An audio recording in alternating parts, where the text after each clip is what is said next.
Hello, everyone, and welcome to another episode of Trek Canon Bootleg Edition. Today I wanted to talk about Lower Decks Season 2, Episode 6, The Spy Humongous. Now, first of all, right off the bat, let me tell you guys that anytime you include the Packlets, it's a joy to my heart. It's a joy to my soul anytime you include the Packlets. All right, so let's get right into this episode. So I just seen it, and so I had to take a few notes and everything about some of the things that I wanted to talk about. So if I look down at them, you guys know what's going on.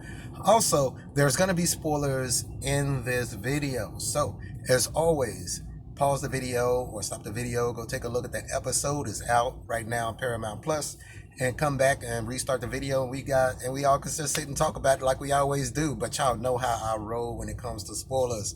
So, like I said, the name of the episode, Season 2, Episode 6, The Spy Humongous. Now, as always with Lower Decks episodes, there are several different storylines going on. Now, before I get into the review, what I wanted to say was that Lower Decks has been very good at including Easter eggs and callbacks, tropes, and everything to Star Trek canon. And it's been pretty interesting going through and pretty fun, and have a lot of nostalgia that goes with a lot of the things that they've put into it. This is the first episode that didn't rely too much on that. They kind of told their own story. They included their own types of science experiments and everything like that, which I'm gonna get into.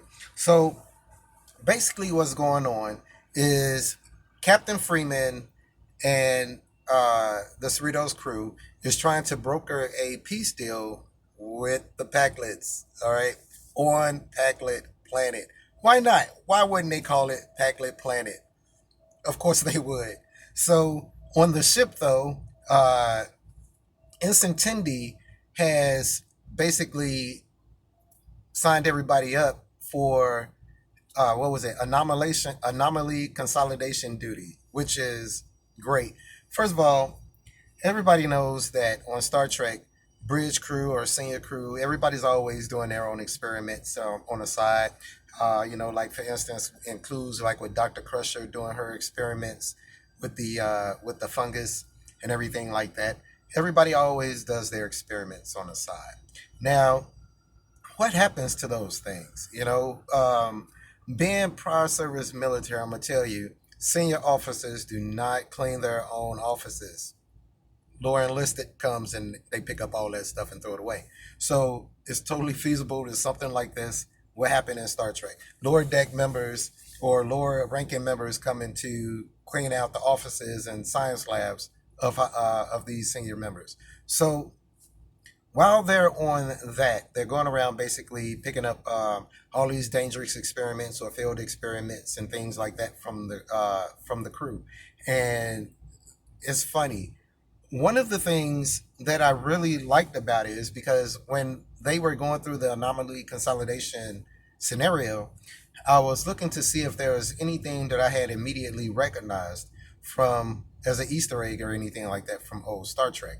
And the closest thing that ended up not being true was when Tindy turned into a lizard. I'm sorry, into a scorpion. And I was thinking to myself, did she find Dr. Crusher's what was it, that Barclay virus? I forget what the name of it was, but that wasn't the case. And I don't know how I feel if that they made their own a new type of thing, or if they had included that Barclay virus. But I like, yeah, I know.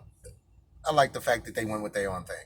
Now, down on the planet, oh, by the way, there's a spy that the Packlet sent on board to basically spy on the Enterprise under the command of Captain Janeway. Oh my God. Look, let me tell you something. Again, for the people who don't know who the Packlets are, Packlets is a mentally inferior race that became spacefaring from basically jacking technology from everybody else. Um, Yeah, that's what they do. So they get things that are way more advanced than they're capable of understanding a lot of times, and a lot of times they don't know how to work it if it breaks. They don't know how to. It's just the pack layers are awesome. So um, they have a spy that comes on board, and Commander Ransom and Lieutenant Kayshawn, who's nice to see back in an episode, because Lieutenant Kayshawn is awesome. All right, and okay, one of the things that just made me laugh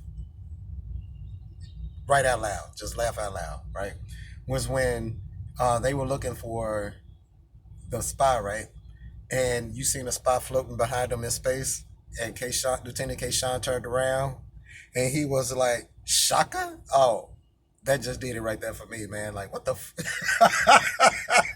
but anyway, so basically, the Pac-Lez system of government is whoever has the biggest hat.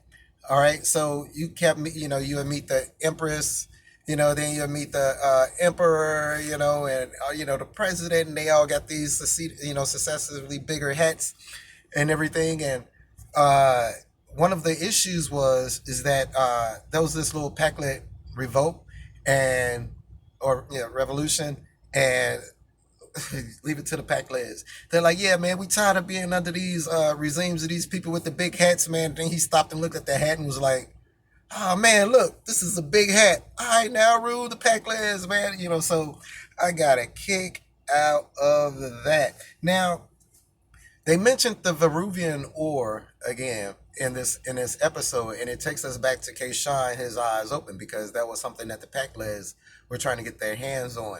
Now, so that was a good connection link between episodes. Now, the Crimson Force Field, that was an Easter egg, because I was like, man, the Crimson Force Field, why does that sound familiar? Why does that sound familiar? And I was thinking to myself, man, Carbonite Maneuver, the Crimson Force Field. Carbonite Maneuver, Crimson Force Field. Just so you guys know, um, there are maneuvers that Starfleet has in its maneuver bag that are basically bluffs, okay? So the Carbonite maneuver is one famous example of that, and the Crimson Force Field is another example of that, which was used against the Pac-Lez in the Next Generation episode. I think, oh my God, Samaritan Snare. I think it was Samaritan Snare. I think it was Samaritan Snare. But that was cool that they had mentioned that. Now I'm gonna have to say, Armis. This is the second time that they mentioned Armis in Lower Decks, but it's the first time that they actually showed Armis in Lower Decks, and that was really smooth. Who is Armis? Armis is from the episode Scan of Evil. It's a Next Generation episode, first season. It's it's an episode that is most famous for the death of Tasha Yar.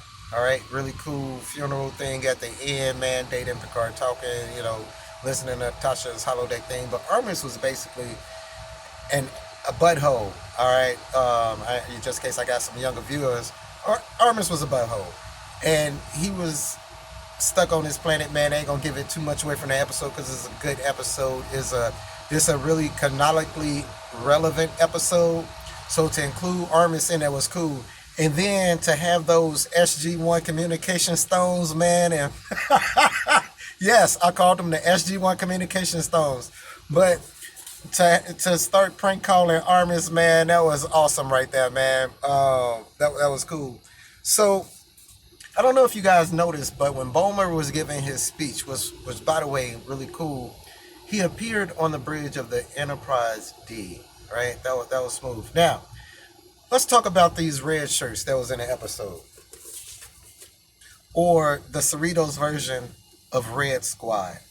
Now that was a nice lesson that they were trying to teach there, because you have these ensigns and you have these types of people in the military. You have these types of people in regular work environments. You have these people that's brown nosers, basically. Okay, and they get all they basically they get noticed by not doing their jobs, but just trying to appear knowledgeable and appear like they're doing their jobs. Okay, so these are the type of people who always up under the boss, who always got something to say to the boss about what somebody else ain't doing.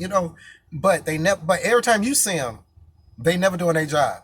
All right, so it was cool to kind of include this set of people in this episode and how Boimer dealt with them, and he dealt with them pretty cool. The riffs that they put on. Well, we gotta look the part. How they made his uniform fit with the shoulder pads and all that kind of stuff. Cut his hair.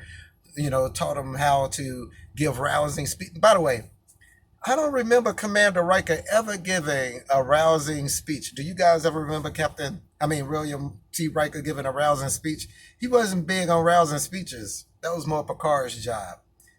Riker was more like, "Yo, let's do this. That's what we're doing." So I don't. They should have chose somebody like Picard when they mentioned the rousing speeches. Now, calling look. So, by the way, so I thought that how Boimer dealt with that and how he brought attention and how they focused on the people who were actually down in the ditches doing the real work. And this is the first time that, well, it's not the first time, but I always rag on the Lower Decks team as being not Starfleet, especially Mariner. And it was only till this season, a few episodes back, where I started giving Mariner the credit that she deserves as being a Starfleet officer. Not really being the best Starfleet officer or the best example of one, but in comparison to the red shirts, if you think about the episode, all through the episode, Tendi, Mariner, Rutherford, they were basically down, like I said, down in a ditch, doing everything that they can to do their jobs. They volunteered for one of the worst jobs besides holodeck disinfectant that you could have. Speaking of bad jobs, what was the consequence of the main red shirt guy, whose voice was so familiar? I'm gonna have to look up his voice because his voice was so familiar to me, and the Queen Pakled's voice was very familiar to me. So if anybody know who they were before I could find out and put it in the comments myself, leave it in the comments because they both sounded really familiar. But the guy ended up getting his the brown noser red shirt ended up getting his acting captain position. But if you notice the interaction when he asked Commander, what was his name? Commander Ransom.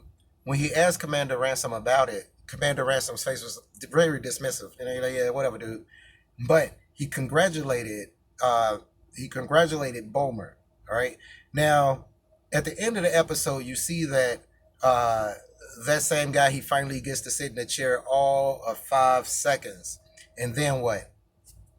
He got to go clean out the Pakleds' mistaken use of the airlock as a latrine. Oh, the Pakleds! Oh my God, I love the Pakleds. I love the Pakleds. But anyway, overall, the episode was a fun episode. I like the fact, like I said, that they were straying away from relying so much on Easter eggs and things like that, and trying to find a way to stand on their own and make their own tropes and things and contributions to canon.